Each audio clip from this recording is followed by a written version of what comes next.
एक नहीं बल्कि दो दो अमेरिका के former national security adviser, so that I don't get their names wrong, मैं उनके नाम गलत करूं, जॉन बोल्टन और जैक सल्लिवन ने, दोनों ने ट्रंप को वार्न किया है और कहा है कि इस तरीके की फॉरेन पॉलिसी कि राष्ट्रपति कुछ और कह रहे हैं, ट्रेड मिनिस्टर कुछ और कह रहे हैं, फॉरेन मिनिस्टर कुछ और कह रहे हैं, इंडियन एम्बेसी कुछ और कह रही है, इट विल इनवर्सली इंपैक्ट, और पब्लिकली हो रहा है ये सब, बंद कमरे में नहीं। इससे अमेरिका की फॉरेन पॉलिसी, और इतना अगर इतने परेशान है भी जनरल दयाल, और एससीओ की तस्वीरें करें, जनरल दयाल अगर इतना परेशान है भी डोनाल्ड ट्रंप, तो दिखाने की क्या जरूरत है? मतलब as a leader of the free world, so called leader of the free world, right, वही मतलब अमेरिकी राष्ट्रपति का एके है ना, leader of the free world. तो फिर इतने ज्यादा डेस्परेट हो गया है डोनाल्ड ट्रंप का एडमिनिस्ट्रेशन, किसको देख के? मोदी, शी जिनपिंग और पुतिन को, इस तिकड़ी को देख के इतना परेशान जनरल दयाल?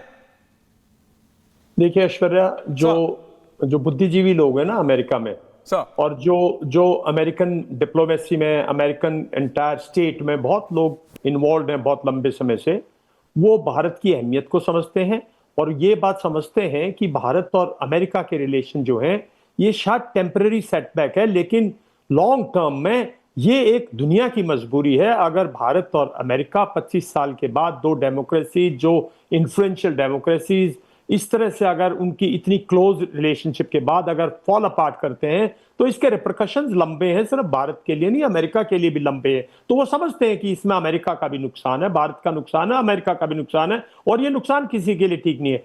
ट्रंप ने मेरा मानना यह है कि ट्रंप ने एक पोजीशन ले ली है, और अब जैसे होता है डिक्टेटोरियल एरिस्टोक्रेटिक लीडरशिप, वो अपनी पोजीशन से विड्रॉ नहीं करते, उनको एक रास्ता चाहिए, उनको कोई रास्ता नहीं मिल रहा, बल्कि एक अगर आप पूरी बात देखें, आज जो भी उन्होंने कमेंट दिया है, उन्होंने चाइना को वार्न किया है कि, और उन्होंने भारत का नाम नहीं लिया, उन्होंने रशिया और नॉर्थ कोरिया का नाम लिया है कि आप तीनों मिलके जो है मतलब मेरे खिलाफ साजिश रच रहे हो, भारत का नाम नहीं लिया। तो कहीं ना कहीं रियलाइजेशन आएगी, और मैं नहीं समझता ये लॉन्ग टर्म है।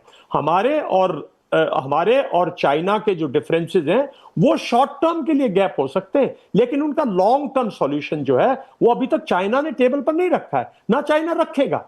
मतलब मेरा मानना है, मैं गलत हो सकता हूं, I wish I am wrong, मैं चाहता हूं मैं गलत हूं इस मामले पे कि भाई चाइना जो है, पर मेरा मानना यह कि चाइना लॉन्ग टर्म जो हमारी सॉल्यूशन है उसको नहीं करेगा, बिकॉज अगर सॉल्यूशन हटा दी तो चाइना के पास एक ट्रम्प कार्ड चला गया। तो हमें तो बहुत सोच के भारत के हित में कदम लेने, हमारे रशिया के रिलेशन मजबूत हैं, हम रशिया से क्यों ना ऑयल लें, और रशिया से ऑयल लेना हमारा अपना बिल्कुल इट इज इंडिपेंडेंट डिसीजन है, और जो उसके बाद हमसे इंपोर्ट करता है वो करे, यूक्रेन इंपोर्ट करे, ईयू इंपोर्ट करे, इंग्लैंड इंपोर्ट करे। और एक और बात है, देखिए इस जल्दी में हम लोगों को ऐसा नहीं करना चाहिए कि वेस्ट को पूरे को, जैसे कुछ लोग बोल देते हैं पूरा वेस्ट जो है मतलब हमारे खिलाफ है, पूरा वेस्ट, और ईस्ट और वेस्ट का झगड़ा नहीं है भाई। वेस्ट ने, अगर हमें टेक्नोलॉजीज मिली है कहीं से, अगर हमें डेवलपमेंट की जो राह मिली है कहीं से, वो वेस्ट से मिली है, चाइना से तो नहीं मिली है। चाइना से तो यार हमें सिर्फ, मैं बार बार कहता हूं, चाइना से तो हमने ट्रेड किया क्योंकि उसके पास बढ़ रही थी चीजें 90s में, हम ओपन अप हो रहे थे, हमारे ट्रेडर्स को एक ऑप्शन मिल गई और वो सस्ता दाम ला के सस्ते में भी, ठीक है इंडियन इकोनॉमी बाउंस की, उससे इंडियन इकोनॉमी ग्रो की है, इसमें कोई शक की बात नहीं है।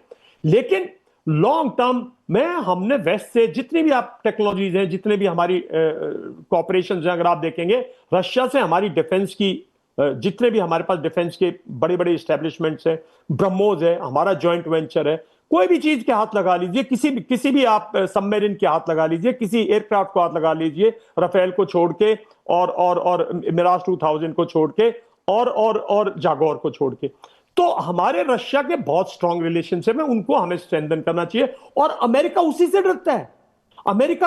डरता है, अगर अमेरिका को यह मालूम है, अगर आज इंडिया और रशिया एक फ्रंट बनाए, कॉमन फ्रंट बनाए, साहब Indian army with Russians, believe you me, it is not indefeatable, it is winnable all over the world. So America समझता है इस बात को। तो ये एक टेम्पररी सेटबैक है, और जैसे जब दो दोस्तों में झगड़ा हो जाता है, दो अच्छे उनमें झगड़ा हो जाता है, कुछ लोग बोलते हैं, कुछ लोग हमारे पक्ष में बोल रहे हैं, हमें उनको एनकरेज करना चाहिए, और ट्रंप मार्जिनलाइज हो जाएंगे। राइट जनरल दयाल, लेकिन हर्षवर्धन जी, मेरा पूरा मानना ये है। ओके हर्षवर्धन जी, आपके ओपनिंग कमेंट्स, अवधेश जी को भी ले आइए। हर्षवर्धन जी 60-40। देखिए ऐश्वर्या, मुझे लगता है कि अमेरिका के लोगों को बहुत अच्छे से समझ में आ गया है कि डोनाल्ड ट्रंप ने उनका कितना नुकसान कर दिया है। अभी मैं अलग अलग लोगों को वहां सुन रहा हूं पिछले एक हफ्ते से, हर कोई ये कह रहा है कि ट्रंप ने पिछले 20-25 साल की मेहनत पर पानी फेर दिया। अब ट्रंप की निजी जो भी इच्छाएं, आकांक्षाएं, महत्वाकांक्षा हो, लेकिन कई लोग कई बार कहते हैं ना कि नरेंद्र मोदी और डोनाल्ड ट्रंप तो दोस्त थे, दोनों एक जैसे हैं। यहां वो एक डिफरेंशिएटर भी समझ में आ गया। नरेंद्र मोदी की सारी पॉलिसी देश के हित को लेकर होती है।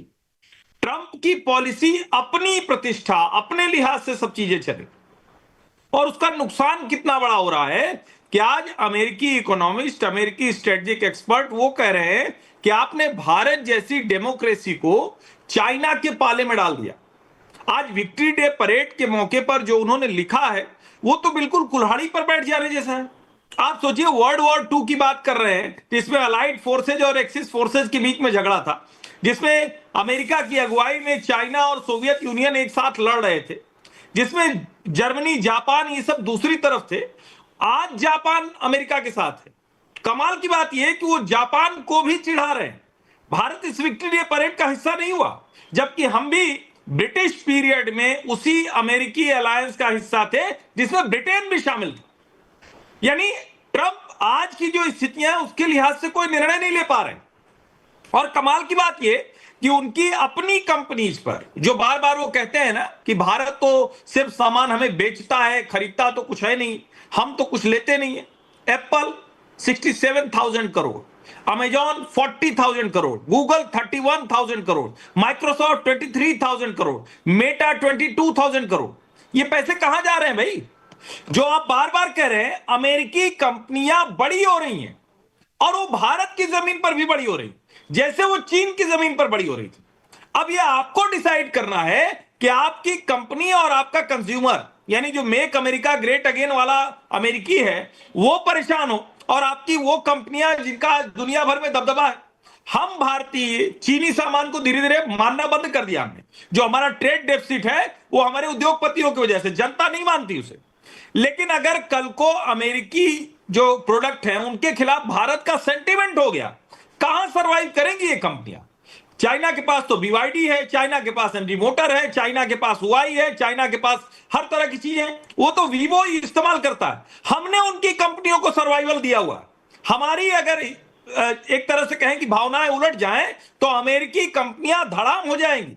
नैस्डैक, डाउ सहित दुनिया भर में उनकी कीमत नहीं रह जाएगी। और जापान ने 10 ईयर का जो स्ट्रेटेजिक हमारे साथ वेंचर किया है वो कमाल का है ऐश्वर्या जी। मुझे लगता है आगे आने वाले समय में उसकी चर्चा होगी। क्वाड की जब शुरुआत हुई थी तो भले ही उसमें ऑस्ट्रेलिया और अमेरिका शामिल है, लेकिन भारत की जो सबसे बड़ी कोशिश थी कि माइनस अमेरिका, ऑस्ट्रेलिया और जापान के साथ वो अपने रिलेशन ठीक करें। ये जो आर्टिफिशियल इंटेलिजेंस से लेकर सेमीकंडक्टर तक, एग्रीकल्चर से लेकर जितने तरह की चीजें हैं, उन सब में जापान के साथ जो समझौता हो रहा है वो कमाल का है। मैं फिर कह रहा हूं, भारत डेमोक्रेसी है, लोकतंत्र है। हमारी बातचीत वहां हो सकती है जहां डेमोक्रेसी हो। चाइना के साथ, किम जोंग उन के साथ हमारी बात नहीं हो सकती। ये शी जिनपिंग और किम जोंग उन एक साथ चलते अच्छे लग सकते हैं। और मैं फिर कह रहा हूं, रशिया ऑल वेदर हमारा अलाई है। रशिया और चाइना के भी रिश्ते बहुत खट्टे मीठे रहे हैं, दोनों के बीच में बहुत संघर्ष भी हुआ है, ये भी याद रखना चाहिए। तो मुझे लगता है दुनिया पलट रही, हो सकता है इस बदलने में डोनाल्ड ट्रंप के इस क्या कहेंगे, थोड़ा राष्ट्रपति अमेरिका के, इसलिए कुछ और नहीं कहेंगे, लेकिन मैडनेस अंग्रेजी में कह देते हैं, हिंदी में नहीं कहते हैं, जो मैडनेस है उनकी, शायद उसकी बुनियाद बन जाएगी। हालांकि हर्षवर्धन जी और अवधेश जी, जर्नल्स आ रहा हूं कि अमेरिकन जितना ट्रंप के बारे में बोल रहे हैं उतना नॉन अमेरिकन नहीं बोल रहे हैं। लेकिन जहां तक आपने किम जोंग उन की बात की, भारत की एम्बेसी है नॉर्थ कोरिया में। लेकिन जनरल कमिंग टू यू,